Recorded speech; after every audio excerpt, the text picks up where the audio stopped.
Hi, everybody. Again, I'm Jason Hernandez. Our talk is titled Tracking Spies in the Skies.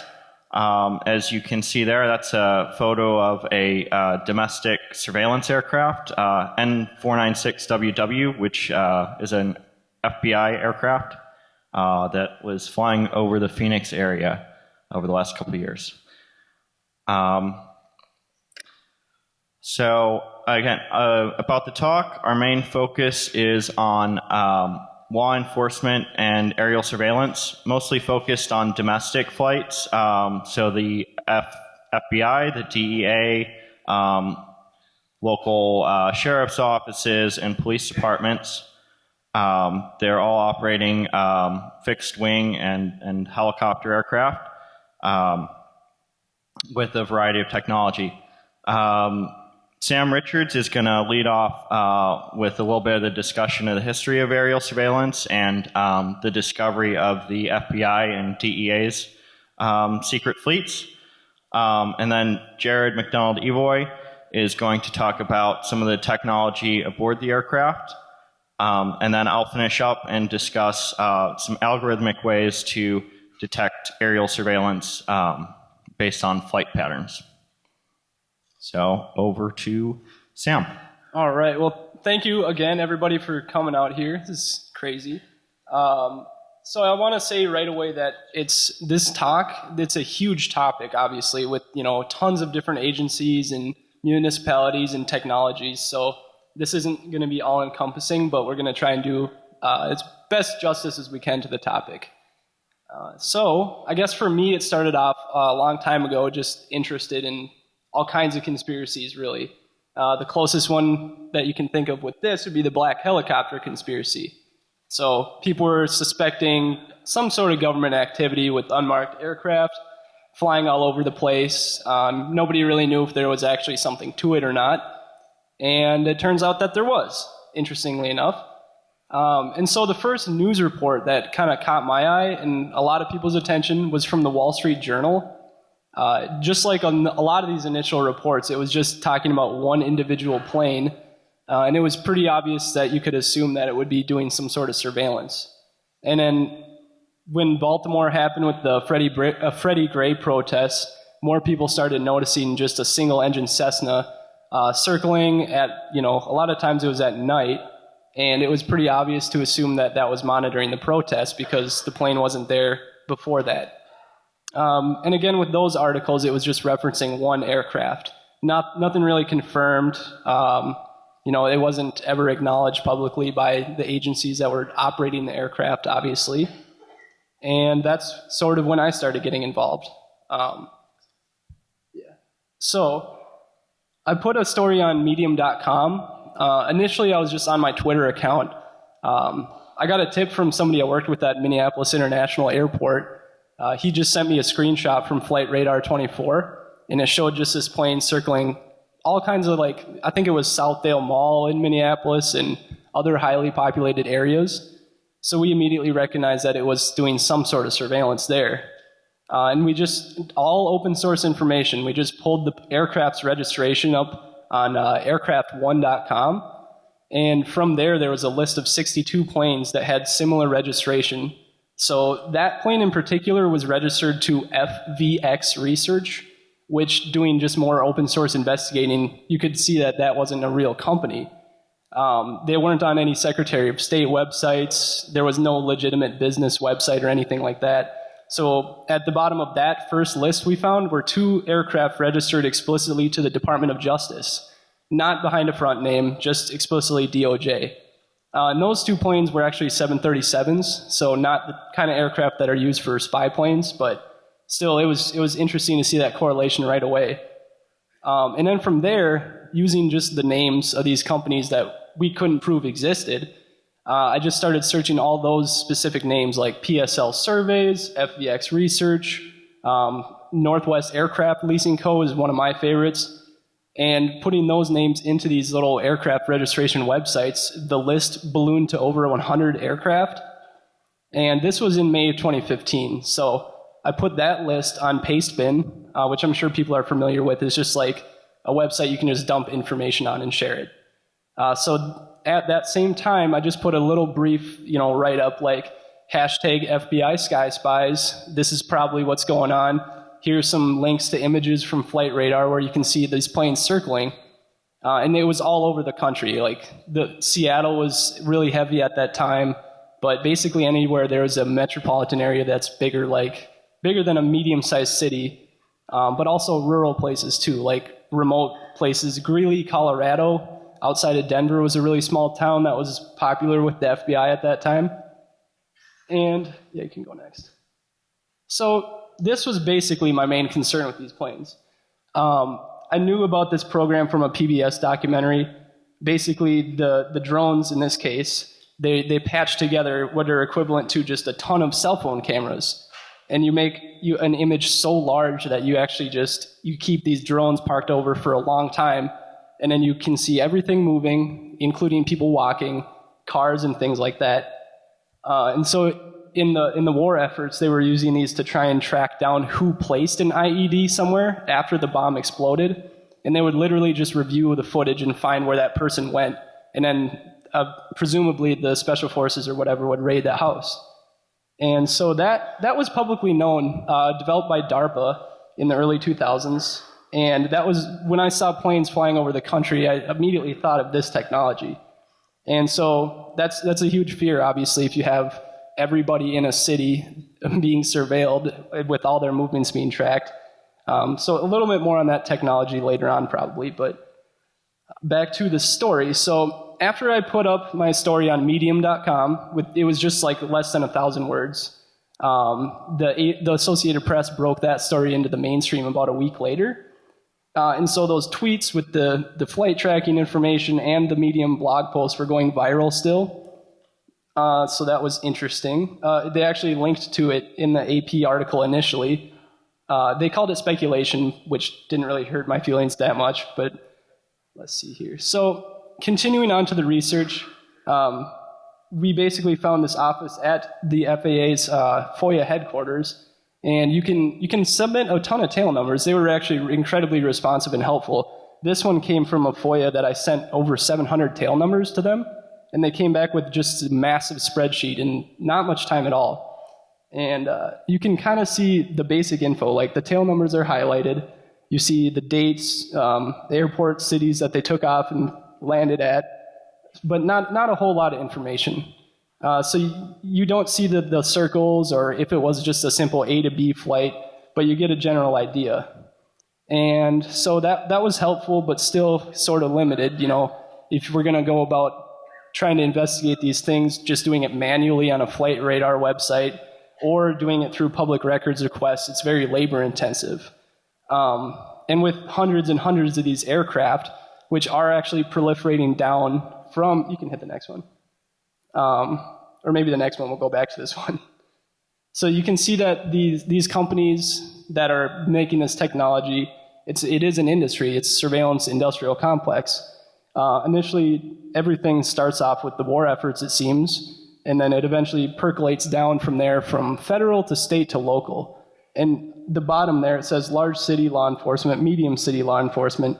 That's a huge market share. So we're going to clearly see this type of stuff continue to be, even just some podunk sheriff will eventually have a Cessna with whatever capabilities. So we need more people to look into it, because looking at one plane, if you pull it up on flight radar, you'll see just a bunch of flights, right? And that's obviously labor intensive. So I think people need to start taking it seriously and trying to kind of inquire more with whoever's operating the aircraft in their neck of the woods. So you want to go back to that one. This is really interesting to me. So this was actually made by Homeland Security's geospatial intelligence team. And, you can see the red areas. I'm not sure how clear it is on the screen over there, but that's where there was civil unrest, the Freddie Gray protest response, basically. And then they have all the other critical infrastructure that they're interested in protecting. But so this wouldn't really be possible without some sort of spy plane overhead. You feed this down, and obviously it's a huge benefit for any law enforcement or intelligence to have a pretty accurate and up-to-date map of an entire city and all the activity at the time. And then you want to keep going. Let's see. Yeah. So I've been looking into what the types of different aircraft through public records, and through public records we've been able to, and just watching, flight radar, we've been able to determine what types of aircraft they use. The most common for airborne aerial surveillance are the small fixed-wing Cessnas. It's like a one-engine prop plane. You probably have seen them around. They're really popular with flight schools or private owners. But they'll fly those around all over. A lot of law enforcement has those, both local and state and federal. Then the next type of aircraft, these large dual-engine Beechcraft. It kind of looks like this plane right here, but instead of one engine up front, it's got two on each wing, and it can hold about 15 to 20 people. Now, when they go to the state legislator and ask for money to buy these, they usually say, oh, it's going to be for transport or things like that, or moving investigators around the state. But when you go through the records, you find that they do have surveillance equipment installed on them as well, and they're using these large engine planes. Specifically, Customs and Border Patrol has one that they fly up and down the border almost daily around Arizona and Texas, just running surveillance on the border, picking up radio signals and things like that. Then there's the military-style plane, the Pilatus. Very, very few law enforcement have these. Phoenix PD is one of the early adopters that we know of.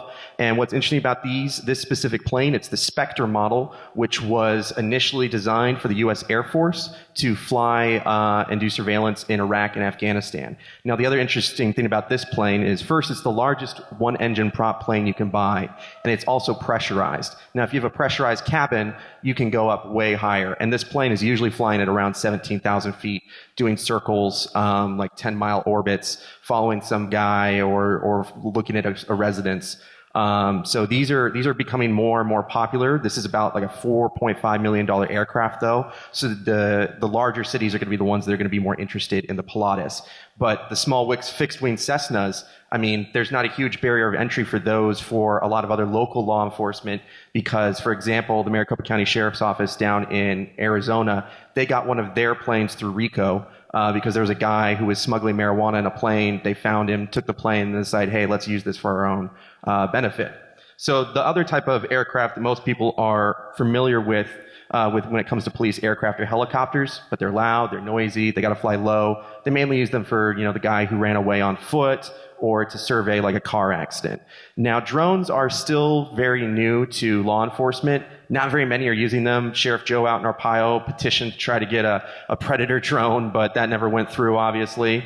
Thank goodness. But there are other law enforcement agencies that are getting the quadcopters. They're saying they're trying to use them for search and rescue, but we haven't really found any examples of them being used for surveillance yet, and they're a little bit harder to keep track of. But law enforcement are getting a lot more interested in those, especially with the ones that are backpack deployable.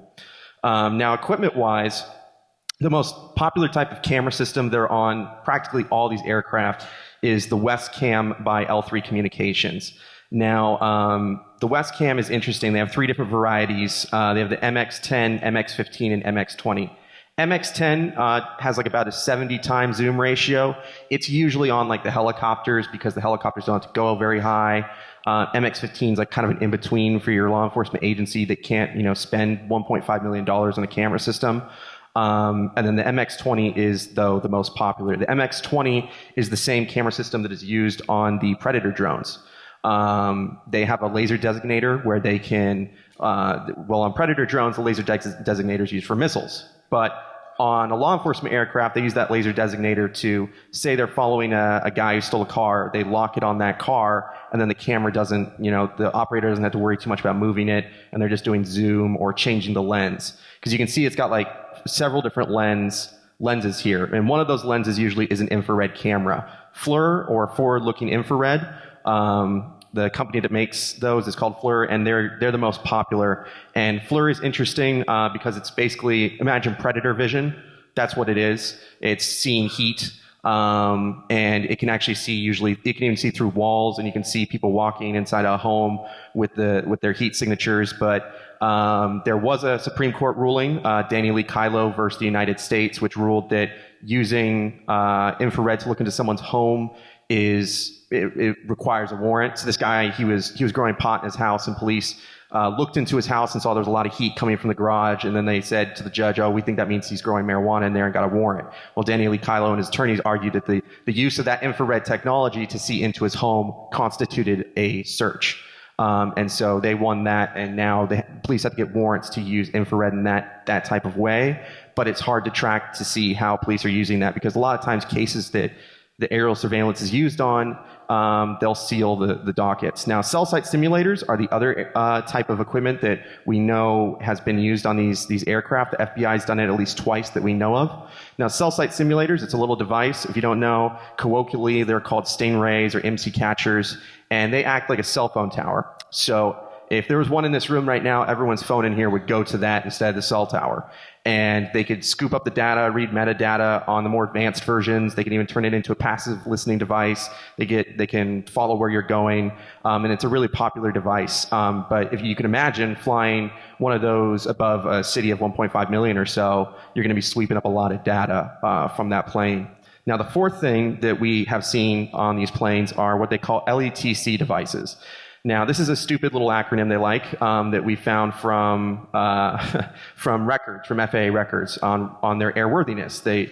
Airworthiness records you can get, they're public record, and it shows everything that's been installed on an airplane. And we found that on some of the aircraft, they'll say installed LETC antenna. LETC stands for Law Enforcement Technical Collection. And when I reached out to Customs and Border Patrol about the myriad of law enforcement technical collection antennas that they had installed on their plane, they said that they use them to collect signals across the electromagnetic spectrum. Well, the electromagnetic spectrum's a pretty big place, right? So I asked them about that, and they just, said, no, we collect across the entire electromagnetic spectrum, which is, X-rays, gamma rays, cell phones, everything. So, but we can assume that they're using it, especially Customs and Border Patrol, probably listen to drug runners with radios or cell phones, or even internet signals could be picked up with a LETC antenna. But that's something we don't know a whole lot about yet. Now, some examples of use are, one of the most well-known examples was when the FBI flew their airplane in support of the Baltimore Police Department during the Freddie Gray protests. This is a screenshot from that. They were using IR, and they circled, I think, the protests, for like 8 to 10 hours that day. They released all the footage after myself and several other reporters kept bugging them about the footage because we knew it was their plane. So that's one of the examples of use, even though the FBI has publicly said that they don't surveil protests. But obviously they did here, but they say that that's because they were in support of Baltimore Police Department and they had asked for that. So that's the other thing, is the FBI will often lend this aircraft out to local law enforcement that might not have it. Now, another example was the FBI also did some aerial surveillance of this suspect in Arizona who they believed had been shooting a gun at cars on the Interstate 10 out there. They flew up and down the freeway, followed him to his work, and then circled his apartment, and then the next day they arrested him. So we can assume that they were probably getting intelligence on, how does he go into his house, what does he drive, where is he driving, who is he seeing, before they went in with the SWAT team and got him. Now, Phoenix PD recently used their military-style aircraft to follow a guy who had stolen a U-Haul and led police through the city, and that's another example of it being used. So it's even been used in smaller crimes like that and not just in major investigations. Now, the planes, they use front companies. Sam talked a lot about that. The FBI, CBP, DOJ, they're the main ones that use front companies. Local law enforcement doesn't really do that. But we still don't know what's on those planes. But there's a $10 records request that I encourage everyone here to do, and we will put a link to how to do this if you are curious about an aircraft. It's $10. They send you a CD the next week, and it comes with the airworthiness and registration history for the plane for its entire history. And you can look through and see what's been installed. You can see it changing hands. And an example is this plane here, I saw it doing weird patterns near the border, and it belonged to this Global Geomapping Inc., who I couldn't find any information on anywhere. They just had a P.O. Box registration in Albuquerque.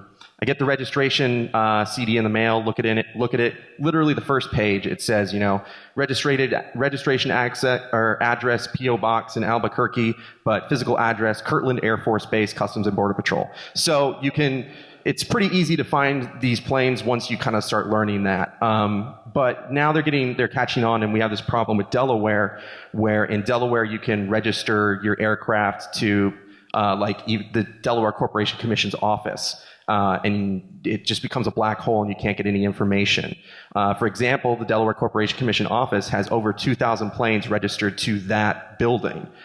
including Google's Ashfloyd LLC, which is their front company for their drone program that they're using to look at using drones to deliver things or update their maps. And they have about 10 Hummingbird drones registered to the Delaware Corporation Commission's office.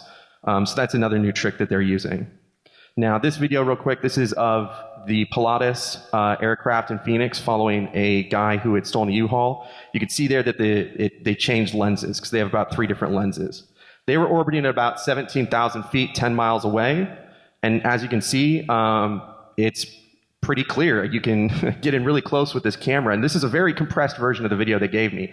So I imagine that probably on their version, the clarity is even better, and you could probably read the license plate, see what state is on the side of the U-Haul and what mural they have. And right here you can tell that they're starting to designate the U-Haul with the laser designator there in order to better track it. Now I'm going to skip forward just a little bit here. See, there they changed the lens again, and in a second here they'll go to IR, the infrared, and so you'll get to see a little bit of what that does. Not sure why they went to IR on this. It was a clear day, so they might just wanted to get some good footage, but you can see the heat from the road, from the car, and you get a lot of great information for them, or they get a lot of great information with that system. Now I'm going to kick it over to Jason. Hi, everybody, again. So we've discussed some ways to track down surveillance flights by following the paperwork, documentation, registration, but I want to look at how we more generally detect surveillance activity. Registrations can be changed and obscured. We're seeing government agencies get a little bit more clever about how they register aircraft and use shell companies. It's also possible that contractors start to get more involved in surveillance. Some surveillance technologies are commercially available. As the technology improves, more and more will, and you could see corporations conducting more surveillance. You could even see wealthy private individuals funding and conducting surveillance. And then there's also kind of a big question. We've talked primarily about the United States, but how much of this surveillance activity is happening in other parts of the world? Are agencies in the UK, in Europe, in other developed countries, or even the developing world conducting aerial surveillance of this type? And if they aren't, when will they? So I'm going to discuss some techniques to filter out surveillance flights based on taking advantage of knowledge about the technical and operational requirements that dictate relatively unique flight patterns. And as you can see there, that flight pattern doesn't look like somebody going on a commercial flight. That's have this odd corkscrew pattern, and then you can see there's a really heavily defined circle there, and whoever is at the center of that circle should probably get a lawyer. Possible, yeah.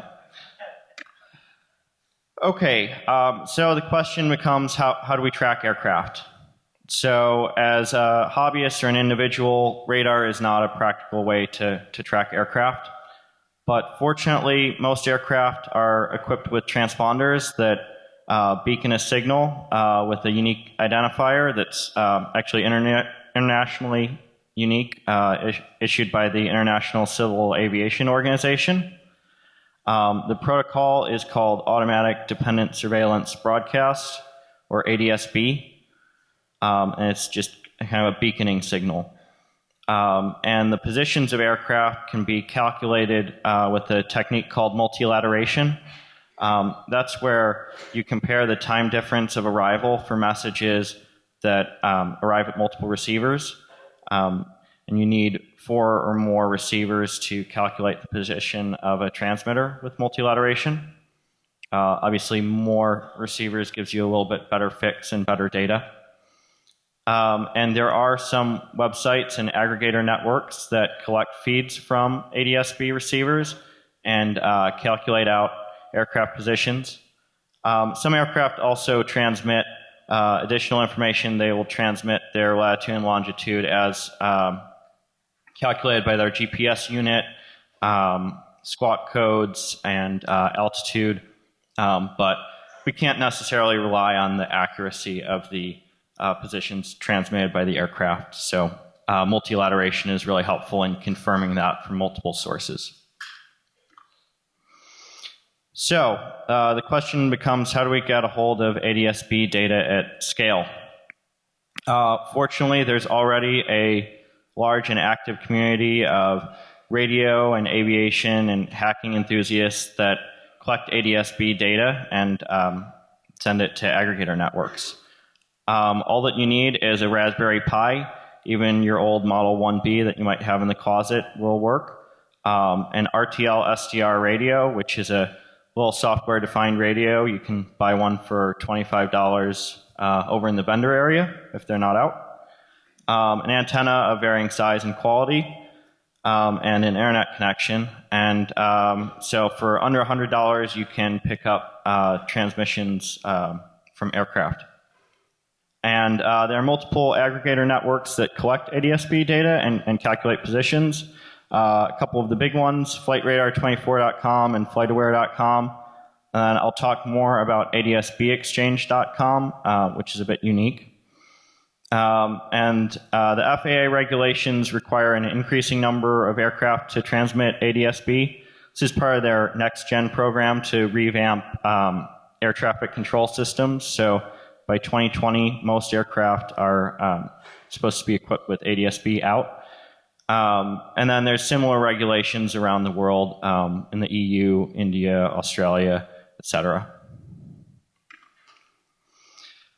Okay, but there are some challenges and limitations to the availability of data. The major commercial flight tracking sites augment their data with FAA radar data. The FAA gives you this data for free, but you have to accept restrictions. And the restriction is that tracking sites don't publish the positions of aircraft that are on their block list. Any aircraft owner can request that their aircraft be added to the block list for free. And even if the tracking site is picking it up over ADS-B or some other method, they're not allowed to publish it. So the commercial sites have some restrictions there. Also, bulk access to data is limited or expensive. It's not practical to get all of the data for all flights in real time from these commercial sites. But ADS-B Exchange is an exception. They explicitly do not use FAA data, and they don't censor flights. They also provide free access to live and historical data. I'd encourage anybody who uses that data to donate to them. They don't endorse us, but we are big fans of their work. So to pick surveillance flights out of that live streaming data, there's a bit of work that has to be done. There are over 80,000 flights a day. The uncompressed data coming from ADS-B Exchange works out to about 10 gigs a day. And at any given time, there's 8,000 to 13,000 aircraft being tracked in the air. Obviously, most of these are not surveillance flights. And so the question becomes, how do we pick out the surveillance flights?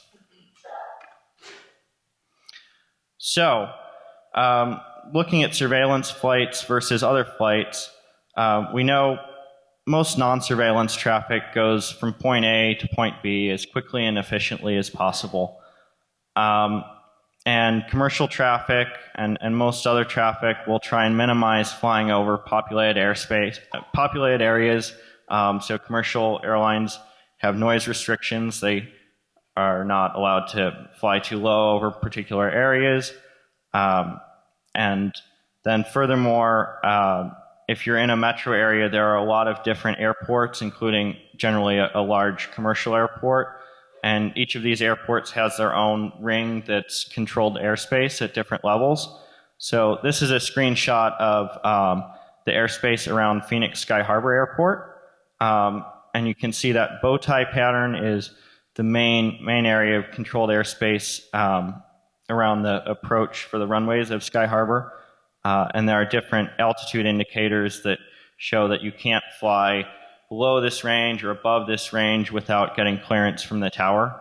So that's a hassle for a leisure pilot or commercial travel. They want to get up and out of controlled airspace as quickly as possible and not have to go in holding patterns, etc. So, and then we also know from some of the technical information about the equipment on board, there are technical and operational constraints for running surveillance flights. There's an altitude sweet spot in that if you're flying too low, you're going to make noise and you're going to be much more noticeable. You also have to deal with controlled airspace from smaller regional airports, terrain, other challenges. On the other side of the coin, most of these aircraft are not pressurized, and so they can't really get much higher than 10,000 feet, and they're not built for that. They also would have to deal more so with airspace, controlled airspace from the major commercial airport in the area. And then, just as one example of a piece of equipment, cell site simulators have a range of approximately 2 miles in a metro area, according to some documents published by The Intercept.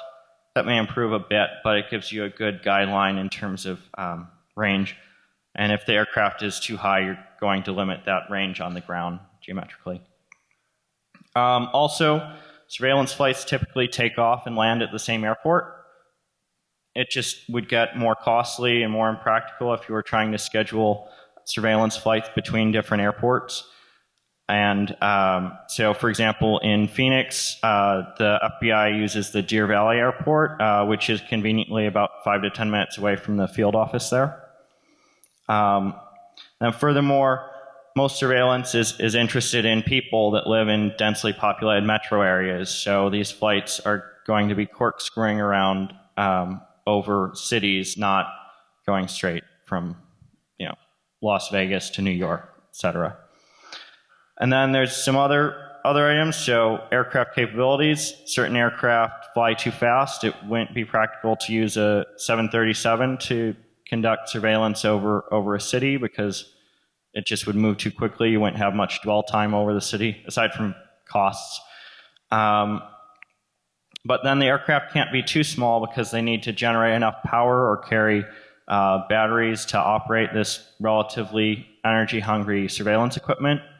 They also need to be large enough to carry these relatively large surveillance pods. So there's kind of a sweet spot in terms of size of aircraft as well. So with some of that information being considered, I've worked on just a prototype of a surveillance score. So where you look at the behavior of aircraft and you try and bin it out as surveillance or not surveillance. The main metric that I'm using is just calculating 90-degree turns. So that's where the heading of the aircraft changes more than 90 degrees. And each time that happens, you just increment the score. Most commercial traffic is going to only have a couple of turns, maybe to make final approach. And then it's also conditional based on altitude. So again, we know that there's generally a sweet spot for altitude. So turns and activity that are in that range are scored higher. Lower flying flights might be somebody in a flight school that's practicing takeoffs and landings. Higher up, it might be a commercial jet that's in a holding pattern before coming in. So, and then there's a lot of other angles to further improve detection. So, considering the proximity to airports and controlled airspace might help filter out more flight schools. And then scoring based on the aircraft model. Again, we have a pretty good idea.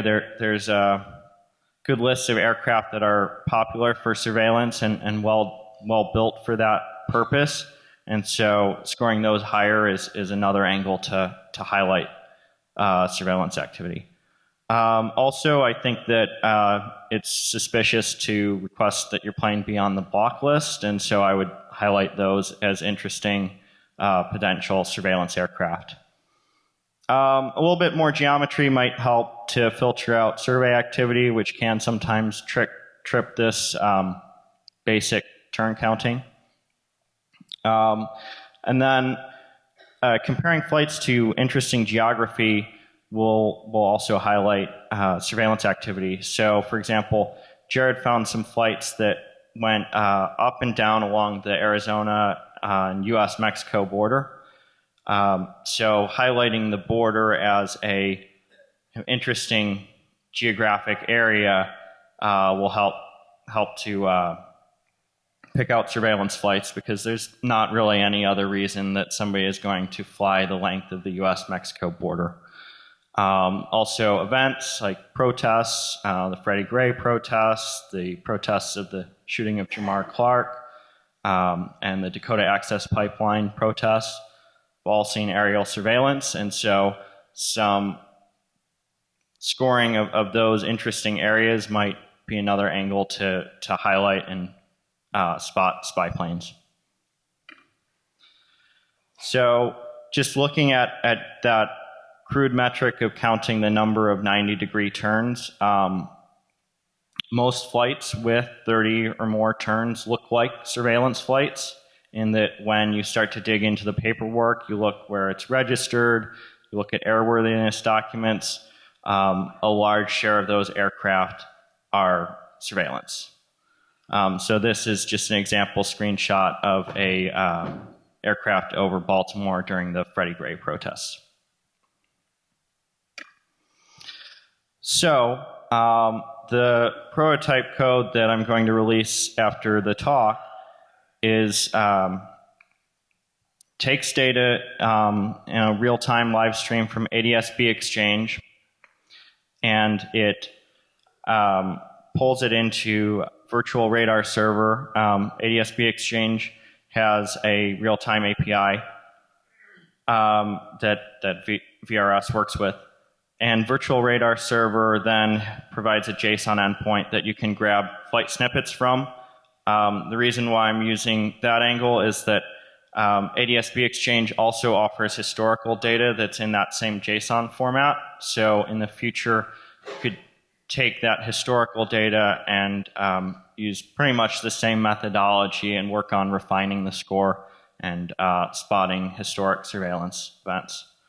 So that's just loaded up into a queue, split across multiple threads that can be distributed across multiple machines. So that's helpful should one start to analyze a large archive of historical flight data. You can spin up virtual machines and just kind of crank through it.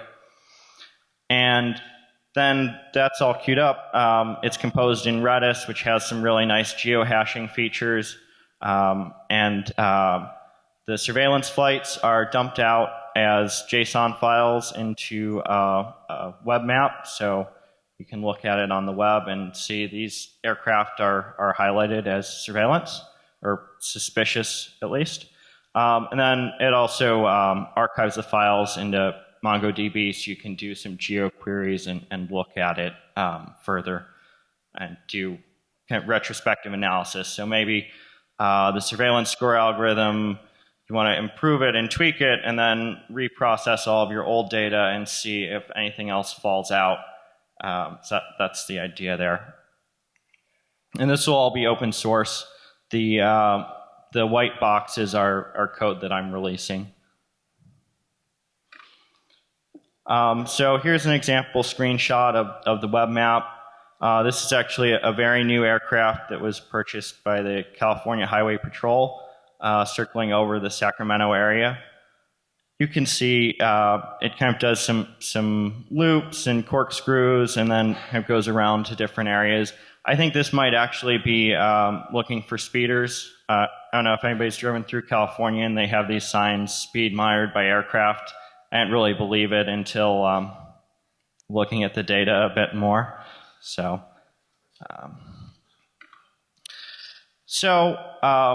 if you're interested in this and want to work on tracking spy planes, there are a lot of things you can do. It's pretty easy to set up an ADSB receiver for less than $100. A good little weekend project, and feed data to adsbexchange.com. You can donate to ADSB Exchange. They don't endorse us, but you can also donate to us. The code will be open as well, so you can use, fork, and improve the application. It's still very much a prototype, but it does highlight interesting planes. So if you have questions or want to see more information, you can go to our website. We're going to have some links and article up hopefully later today once we get online, and links to GitHub soon. Thank you. Thank you.